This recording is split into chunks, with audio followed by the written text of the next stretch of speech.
Nová rezidenčná zóna prináša moderné bývanie obklopené zeleňou, komfort, bezpečie a všetko potrebné je na dosah ruky. Nachádzame sa v tichej lokalite mesta Nitra, konkrétne mestská časť Kynek, kde za mnou môžete vidieť stojí luxusná krásna rezidencia, ktorá dostala názov Slnečná pláň. Táto lokalita je vhodná pre rodiny s deťmi. Slnečná pláň ponúka bytové domy s balkónmi alebo terasou.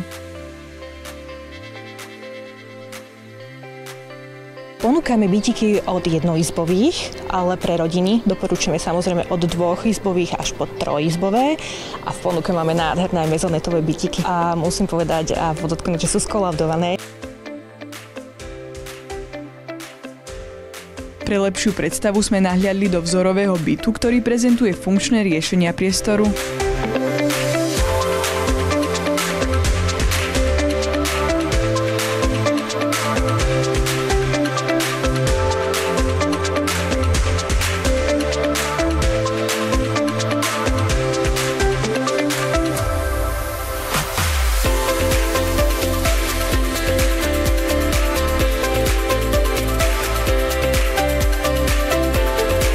Je rozlohou cca 80 m štvorcových, plus k nemu treba dopočítať terasku 13 m štvorcových a záhradku, ktorá činí nejakých 55 m štvorcových, ktorú môžu využívať nielen v lete na grilovanie, opalovanie, ale môžu si dať záhradný domček, kosenie trávy. Byt disponuje vlastným kotlom, čiže vlastník bytu si vie navoliť, keď začne svoju vykurovaciu sezónu a keď ich s ňou skončí. Kotol sa nachádza v technickej miestnosti, kde sa nachádza toaleta a práčka so sušičkou, čo je veľká výhoda. V spálni sa nachádza samostatný šatník a v každej izbe je aj klimatizačná jednotka. Na celkovej stavbe si developer dával záležať a využilo čo najkvalitnejšie materiály, čo sa odzrkadlilo aj v mesačných nákladov a tie činia čiastku okolo 120 až 150 eur mesačne.